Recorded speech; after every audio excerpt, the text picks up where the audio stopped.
जन्म और मृत्यु प्रभु के हाथ।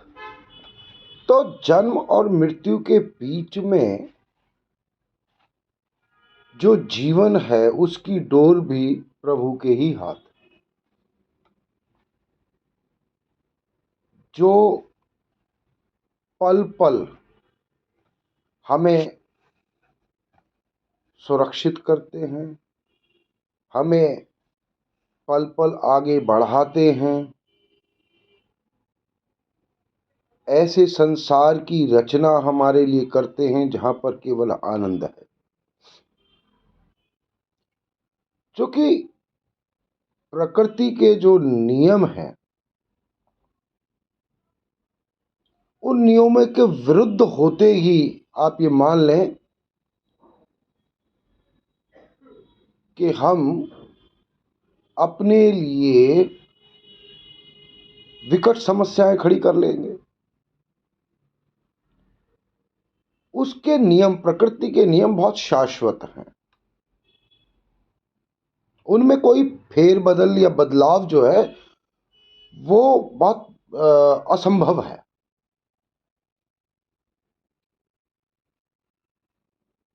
जैसे उदाहरण के तौर पर सूर्य का होना और पूर्व में उदय होना, ये एक उसका नियम है। आप उस नियम के बदलाव में प्राकृतिक रूप से भी या हम अगर उसमें कोई बदलाव करने की संभावना मान लें तो सब कुछ ही नष्ट होने के कगार पर होगा। इन सब बातों से हम सब परिचित हैं। आदमी के नियम बनाए जो कायदे कानून हैं उनमें तो आप जब तक बदलाव कर लें अपनी सहजता के हिसाब से कर सकते हैं, अपनी सहजता के हिसाब से बात कर सकते हैं, सुन सकते हैं, बोल सकते हैं। लेकिन प्रकृति की जो एक शाश्वत व्यवस्था है उसमें हमारा हस्तक्षेप नहीं हो सकता।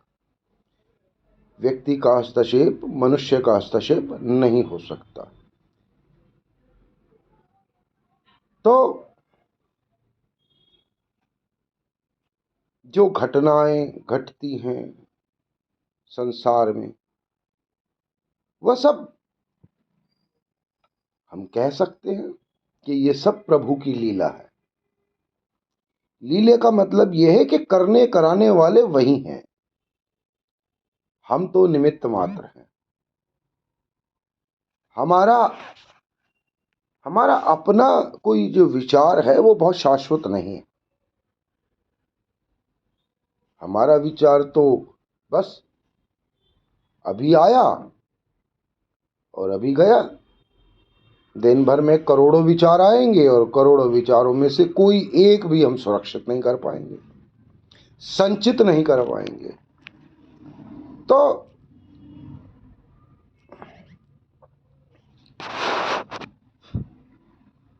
महाभारत युद्ध की घोषणा से पहले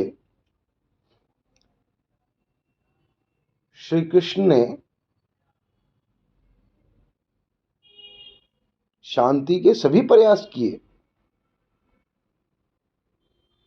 वह भी चाहते थे कि दोनों परिवारों में सुलह हो जाए, युद्ध न हो, पर सब कुछ व्यर्थ।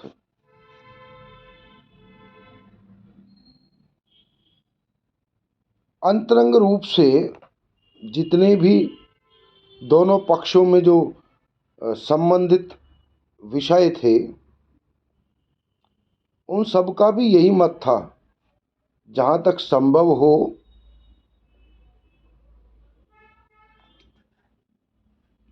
बस शांति रह जाए, सभी पक्षों में आनंद बन जाए। लेकिन होनी को कौन टाल सकता है? या यूं कहिए कि मैं ऐसा मानकर चलता हूं, इससे आप सहमत हों तो अच्छा है, कि जो कुछ हमारे आसपास, जैसे मान लीजिए जो श्री कृष्ण ने जो लीला करी इस पूरे जगत में, या जैसी जैसी उन्होंने उन्होंने एक यूं कह लीजिए अवतार रूप में जन्म लिया,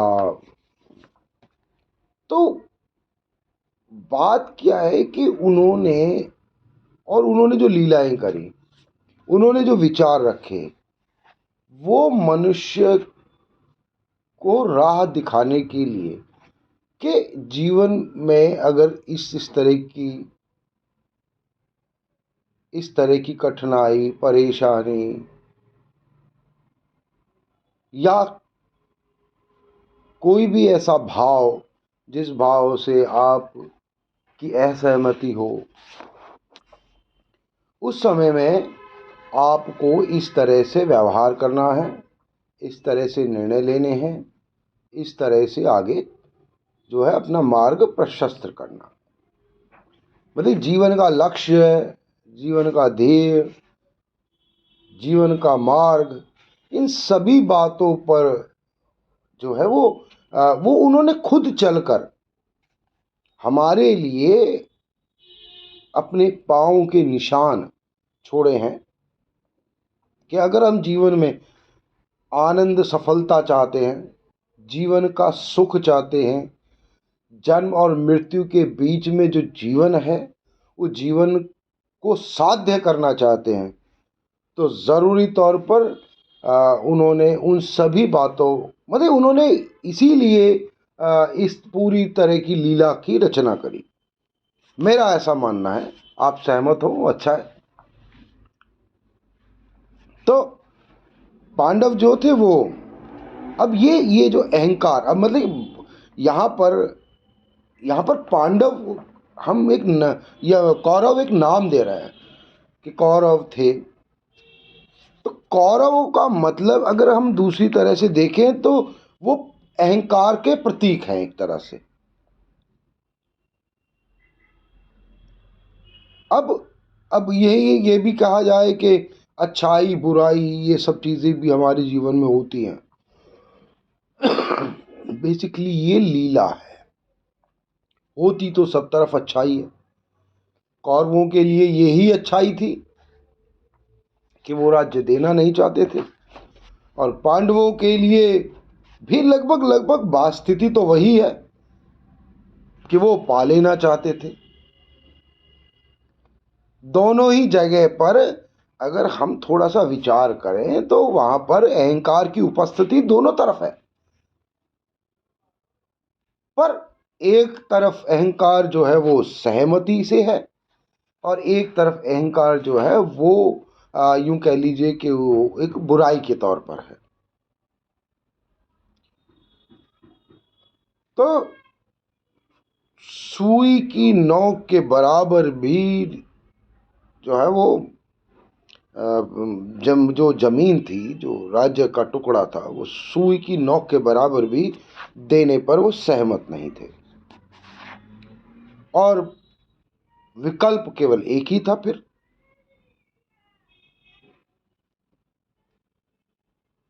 कि युद्ध किया जाए। बस युद्ध करेंगे, जो जीत गया वही फिर जम जाएगा, उसी का ही आनंद बन जाएगा। अब युद्ध से पूर्व श्री कृष्ण ने दोनों पक्षों के सामने, अब युद्ध तो तय हो गया, तो दोनों पक्षों के सामने, मतलब कि अब वो चूंकि वो दोनों तरफ उसके स्नेही संबंधी थे, और और वो ये मानकर चलें कि जैसे मान लीजिए कभी कभी हमारे परिवारों में या समाज में हमारी व्यवस्था में कहीं विघ्न आता है, तो एक तरह से यूं कह लीजिए कि जैसे एक यूं बिचौलिया, ये यूं कह लीजिए कि कोई एक ऐसा व्यक्ति हमारे बीच में आता है जो कि सुलह कराने को तत्पर होता है। अब सुलह वो तभी करा, मतलब सुलह अगर वो कमज़ोर आदमी है तो उसकी कोई बात सुनेगा नहीं, और हम आदमी भी वही चुनते हैं जिसकी जो थोड़ा सा शक्तिशाली होगा, वही सुलह करा पाएगा, वही अपनी बात को, मतलब कि अपनी बात को रख करके मनवा पाएगा। ऐसी स्थिति हमारे जीवन में अक्सर बनी रहती है। मध्यस्थ की भूमिका निभाते हैं ना लोग बीच में, अक्सर हर तरह से, मतलब कि चाहे वो हमारे, मतलब कि हमारे परिवार में छोटे छोटे अवसर हों, बहुत छोटी छोटी संक्षिप्त बातें हों, उनमें भी जब विवाद आता है तो मध्यस्थ की भूमिका में कोई ना कोई, घर परिवार में भी मतलब कि माँ पिता और बच्चों में भी मध्यस्थ हो जाता है कई बार। कोई ना कोई उसकी बात न मानी तो दूसरा, और दूसरे की बात न मानी तो दूसरा, दोनों में भी मतलब कि विचार में मतभेद है तो मध्यस्थ जो है उसको चुन लिया जाता है। तो यहाँ पर श्री कृष्ण जो है वो मध्यस्थ की भूमिका में है इस वक्त। और जब मध्यस्थ हैं तो बात इस बात पर अड़ गई कि अब क्योंकि श्री कृष्ण जो है वो काफ़ी शक्तिशाली और यूं कहिए महिमामय, तो ये विचार रखा गया युद्ध, जब युद्ध से पहले ही, कि भाई अब किया क्या जाए, श्री कृष्ण किस और रहेंगे या उनकी सेना जो है वो सतरंगी चतुरंगी सेना, जिसमें मतलब कि यूँ कह लीजिए कि हर तरह के योद्धा विद्यमान थे, लेकिन स्वयं श्री कृष्ण भी बहुत बड़े हर तरह से योद्धा भी थे और कूटनीतिज्ञ भी थे, मतलब कि यूँ कह लीजिए कि वो 16 कला संपूर्ण भगवान थे। 16 कलाओं से मतलब आप ये मान कर चलिए कि जीवन के अंदर जो जो 16 कला की बात की गई है वो वही बातें हैं जो कि जीवन में बहुत महत्वपूर्ण है। मतलब जीवन के तरह तरह के जो व्यापक दृश्य हमें मिलते हैं जीवन में, वो सभी वो 16 तरह के हैं, ऐसा मानकर चले। और उन 16 कलाओं में ही भगवान श्री कृष्ण संपूर्ण हैं। वहां पर वह आपको मार्गदर्शक की भूमिका में भी हर तरह से, मतलब उनको किसी भी तरह से फॉलो किया जा सकता है, युद्ध के तौर पर, कूटनीतिक के तौर पर, राजनीतिक के तौर पर, या प्रेम के तौर पर, प्रेमी के तौर पर, योगी के तौर पर, मतलब हर तरह से बहुत आनंद श्री कृष्ण की जो विराटता है उसमें बहुत आनंद है। तो खैर आगे चलते हैं। तो मुझे ऐसा लगता है कि तो कौरवों ने जब जब चैन की बात थी तो कौरवों ने श्री कृष्ण की सेना ही मांगी। विवेक, उतना ही विवेक। और युधिष्ठिर के पक्ष में, या यूं कहिए कि युधिष्ठिर तो खैर चूंकि धर्मराज थे तो, लेकिन फिर भी इस पूरी कथा में, इस पूरे महाभारत में और सभी पात्र जो हैं वो अर्जुन और श्री कृष्ण के उपरांत ही आते हैं। उनकी भूमिका उतनी ही है बस। अर्जुन जो है वो श्री कृष्ण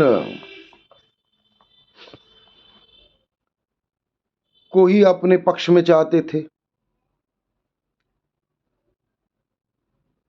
और ऐसे में जब मतलब श्री कृष्ण ने ये पहले स्पष्ट कर दिया, जब बातचीत हुई विकल्प की, तो श्री कृष्ण ने पहले ही स्पष्ट कर दिया कि एक तरफ तो मेरी सेना है और दूसरी तरफ मैं हूं, हम दोनों में से कोई एक को चुन ले।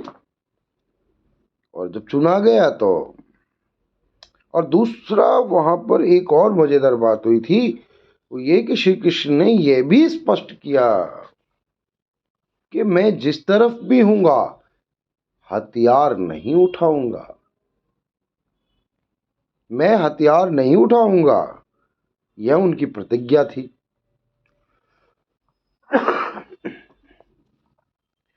तो इस तरह से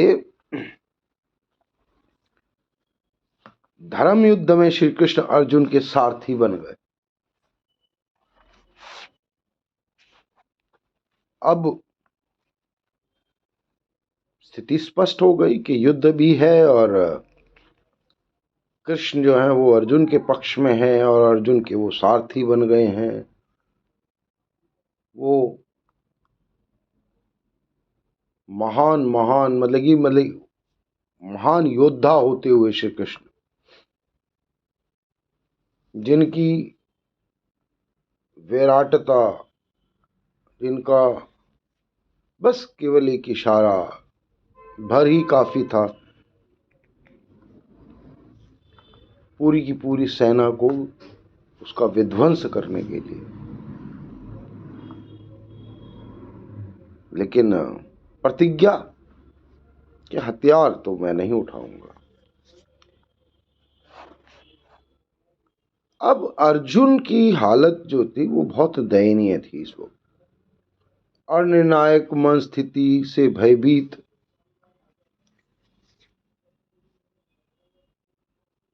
तो श्री कृष्ण ने उनके मन की बात जान ली। अंतर्यामी है प्रभु, अंतर्यामी से बात समझते हैं ना। बस मन की बात जान लेना, यूं कह लीजिए जो छठी इंद्री है ना, वो योगी की ही जागरूक है। आपके चलने, उठने, बैठने, समझने, सोचने, इन सब बातों से वह पहले ही परिचित हो जाते हैं। वैसे थोड़े बहुत गुण जो है वो थोड़ी बहुत ऐसी ऐसी जो हम शक्ति है, वो वैचारिक शक्ति जो है वो कई बार हम लोगों के भीतर भी आती है। हमें भी कभी कभी महसूस हो ही जाता है, खास तौर से जिन भावों के प्रति हम बहुत जुड़ाव महसूस करते हैं,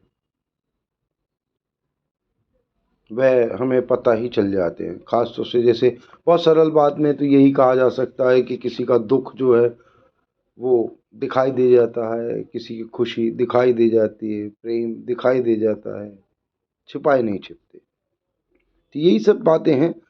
तो अंतर्यामी प्रभु जो हैं उन्होंने, श्री कृष्ण ने, उन्होंने अर्जुन के मन की बात जान ली और अर्जुन को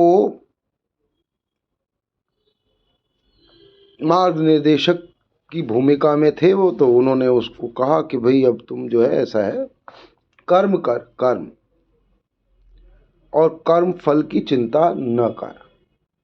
क्या होगा इस पर विचार मत कर, जो कर सकता है वह कर।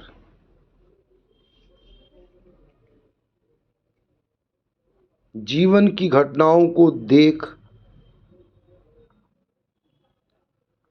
प्रकृति के जो मैकेनिज्म है, जो चक्र है, जो वृत्तुल है, उसका अवलोकन कर, उसे देख, समझ। ये तो सृष्टि का सुचारू रूप से चलने वाला एक नाटक है, ये होता रहेगा। इसमें सर्जन भी होगा, संचालन भी होगा, विसर्जन भी होगा, उत्पत्ति भी होगी, अभिव्यक्ति भी होगी और समाप्ति भी होगी। क्रम चलता रहेगा ये। तो कर्म कर बस।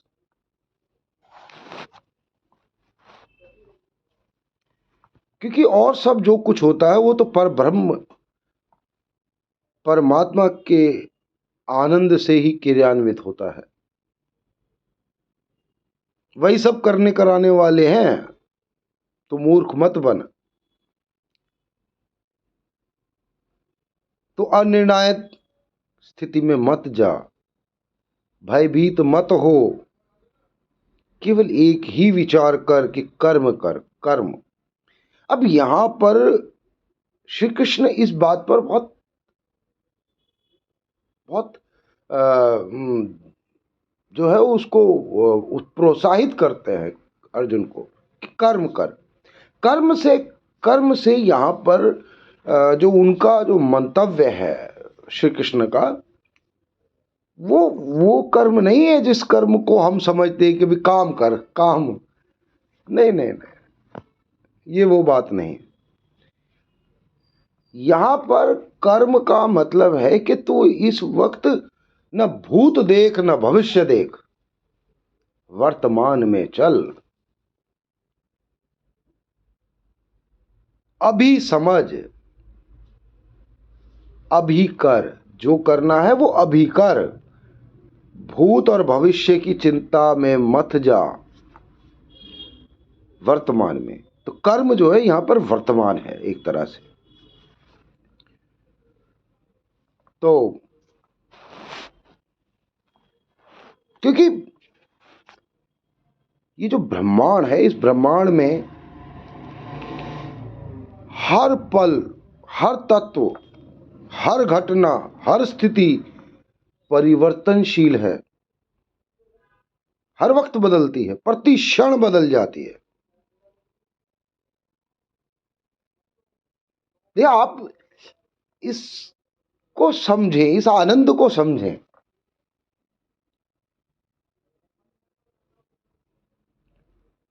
कि सब चीजें जो हैं ना, जो ये जो जितना भी जीवन है, जीवन में होने वाली तमाम तमाम व्यवस्थाएं, घटनाएं, ये सब परिवर्तनशील हैं। एक प्रति क्षण, मतलब एक क्षण पहले जो क्षण था वो अब नहीं है।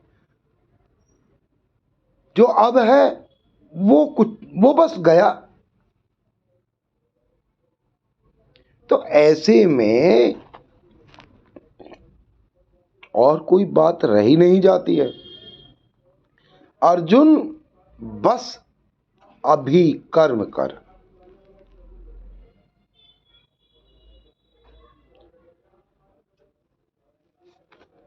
मानसिक विषाद पर विजय पाने के लिए तो संतुलित हो, मन को स्थिर कर, अपने को शांत कर।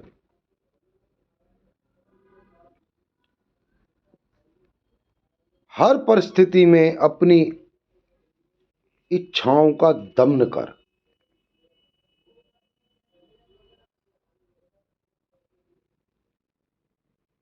अर्जुन को श्री कृष्ण ने कर्म, क्रिया करने का आदेश दिया, प्रतिक्रिया का नहीं। प्रतिक्रिया तो तब होगी जब क्रिया होगी, जब कर्म होगा। प्रतिक्रिया भविष्य है और क्रिया, कर्म वर्तमान है। तो अभी फिलहाल श्री कृष्ण जो हैं वो अर्जुन की पूरी मन स्थिति को जान चुके हैं और उन्होंने उन्हें कर्म करने का निर्देश दे दिया है। भयभीत न हो, कर्म कर।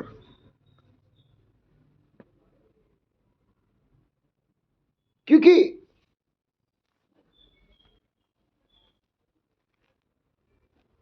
कर्म करना ही एकमात्र साधन है। यहां अनिश्चितता क्या होगा।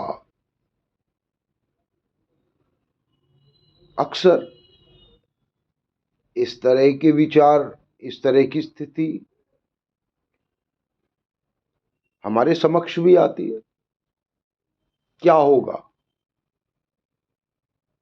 और अब क्या होगा में फिर हम बहुत सारे उलझनों में, बहुत सारे धागे के सूत्रों में बंधे रह जाते हैं। क्या होगा, क्या होगा, इसका उत्तर इतना आसान न था वहां पर। अब उससे छिपते छिपाते हम लोग क्या होगा में मतलब मन की स्थिति ऐसी बेबुझ हो जाती है जिसका मतलब कि वर्णन बड़ा मुश्किल है। तो यहां पर श्री कृष्ण जो हैं वो इस बात का जवाब अर्जुन को दे रहे हैं और शायद हमें भी समझा रहे हैं कि अनिश्चितताओं से बाहर आओ। अनिश्चितता का मतलब कि कुछ नहीं पता क्या होगा।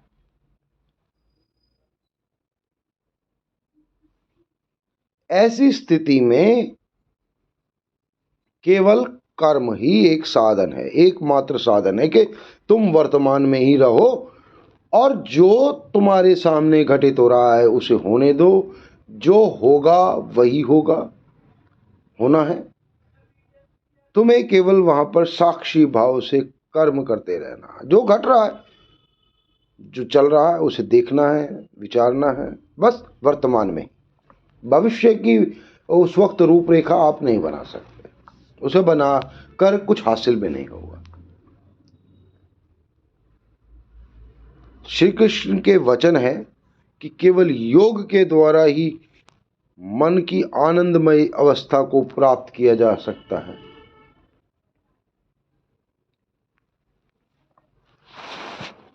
योग, योग यहां पर, अब योग की भी तमाम तरह की विधाएं हैं, उनकी बहुत बहुत अलग अलग तरह की धाराएं हैं। योग कोई ऐसा नहीं है कि जो योग अक्सर हम लोग जो हैं वो आजकल देखते हैं पार्कों में होते हुए, घरों में होते हुए, बड़े बड़े योगी अलग अलग तरह की कक्षाएं ले रहे हैं। ये वो योग नहीं है। योग की भी कई धाराएं हैं। यहां पर योग से मतलब है कि आप कितना अपने आप को, अपने मन को जो है वो शांत कर सकते हैं और मन की अवस्था को ही आप आनंदमय अवस्था तक ले जा सकते हैं। वो मन का लचीलापन जो है, मन की जो दौड़ है, उसको किस तरह से थामना है, उसकी डोर को किस तरह से थामना है, यहां पर वो इस तरह की योग की बात कर रहा है।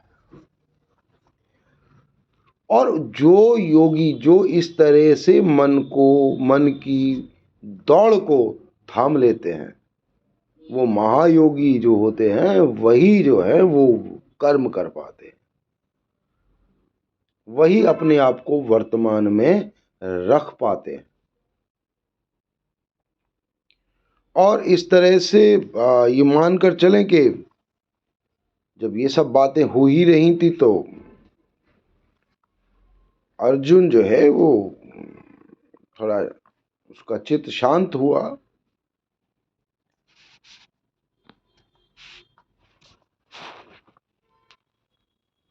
श्री कृष्ण भगवान का विराट स्वरूप जो है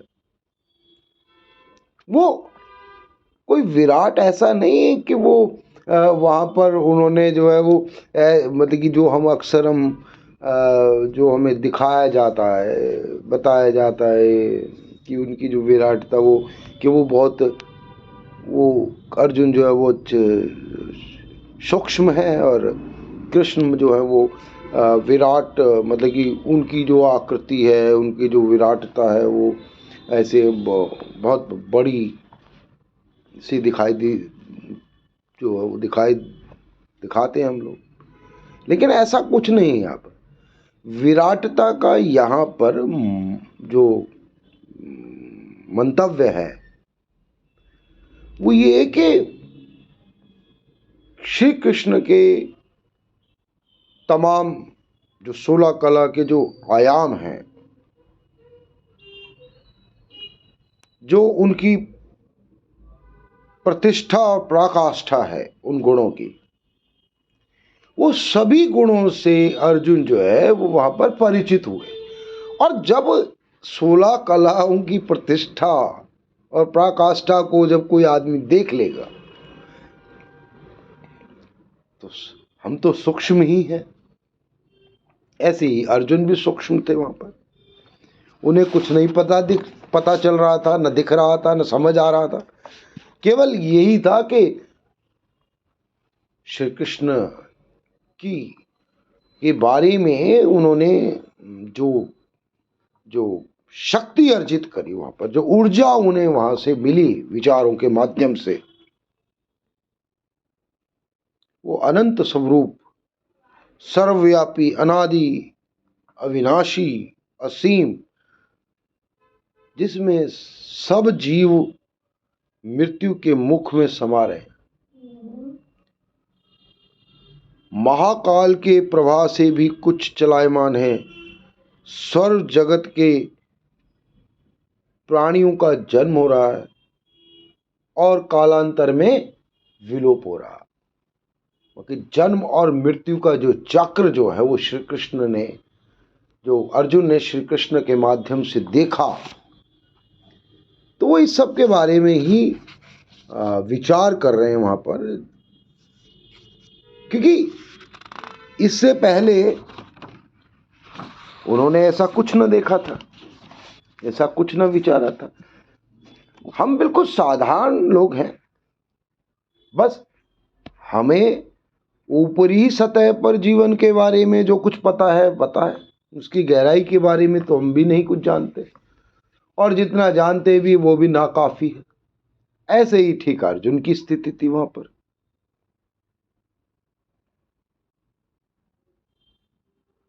लेकिन अर्जुन को इस क्षण में एक बात की आत्मानुभूति तो हो गई थी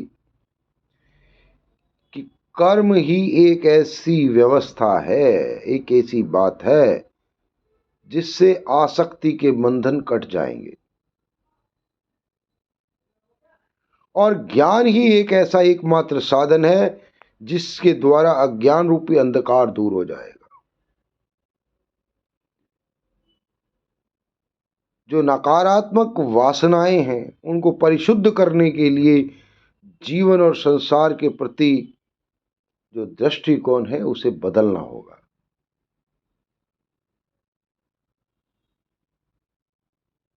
यह आवश्यक है, क्योंकि सृष्टि की सारी घटनाएं जो होती हैं वो परमात्मा द्वारा प्रकाशित हैं। इस प्रक्रिया का मर्म चित्त को एकाग्र करके और उद्देश्य में केंद्रित करके जाना जा सकता है। मन को थामो, क्योंकि ये जो कर्म है ना, ये योग का भी एक विषय है।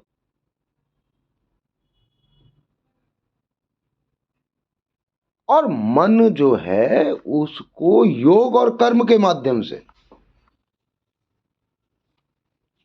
थामा जा सकता है, और यही एकमात्र साधन है।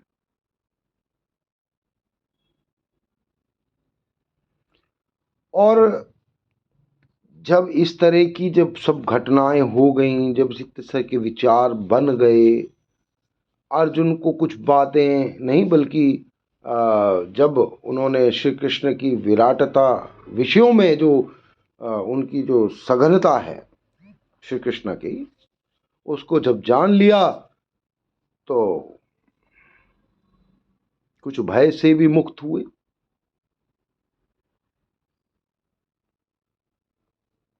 और अर्जुन के मन में फिर से एक जो साहस, युद्ध करने की जो प्रेरणा थी उनके भीतर, उसका संचार हुआ। चित्त शांत हुआ।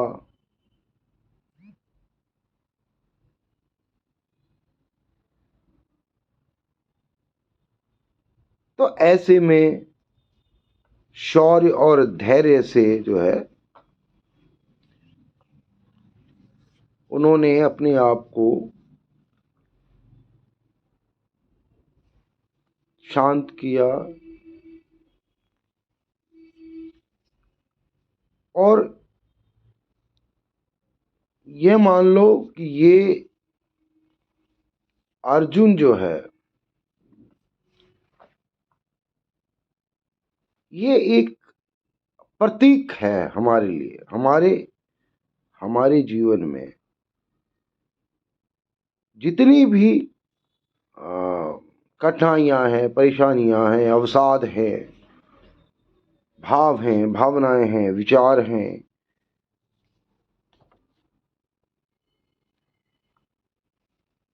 अर्जुन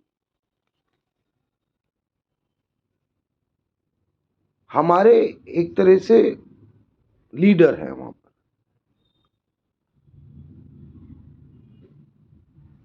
उनके मन में जितनी भी बातें उठ रही हैं, जितने भी विचार उठ रहे हैं, जितनी भी समस्याओं से वो दो चार हो रहे हैं, लगभग लगभग ऐसे ही हम लोग हैं।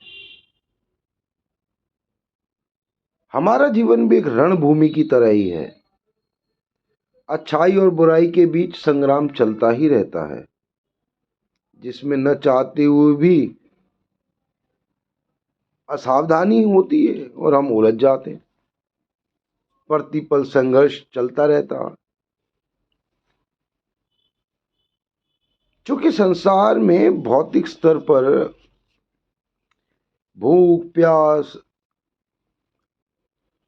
अस्वस्थता, प्राकृतिक आपदा, असामाजिक तत्व तथा कथित जो सुख देने की जो जितनी भी व्यवस्थाएं हैं, इन सब के लिए लड़ाई लड़ते रहना पड़ता है।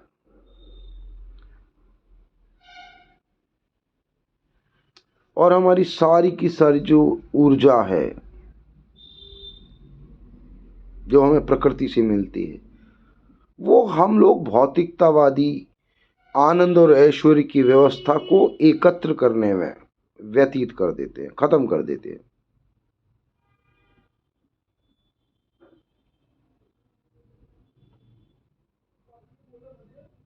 परंतु ये हमारा भ्रम ही होता है, क्योंकि ये चीजें स्थायी तो रहेंगी नहीं। दुख तो यह है कि निरंतर परिवर्तनशील जगत है। हमारी भौतिक संपत्ति, हमारा प्रभुत्व और हमारा तथाकथित बड़प्पन, इसके लिए बहुत फाइट मारते हैं हम लोग, बहुत श्रम करते हैं, तब जाकर कमाते हैं।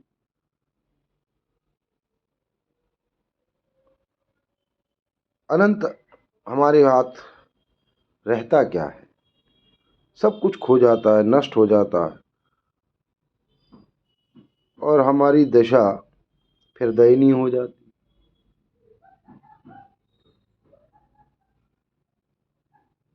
तो ऐसे में जो श्री कृष्ण जो आज के वक्तव्य में जो श्री कृष्ण की शुरुआती बातें हैं, उन पर हम फिर विचार करना होगा। मन को एकाग्र करना होगा, कर्म करना होगा, योगी बनना होगा। और इन सब शब्दों पर हमारी चर्चा हुई है आज। तो आज हम यहीं पर विश्राम करते हैं और आपसे निवेदन है कि ये जो बातचीत करते हैं, जो समय हम जो आनंद ले रहे हैं, यह संभव हो तो जब आप रात्रि में विश्राम के लिए जाएं तो उससे पहले सुन लें। तो उसके सुनने से क्या होगा, दो बातें होंगी। एक तो क्या होगा कि आप आराम कर पाएंगे।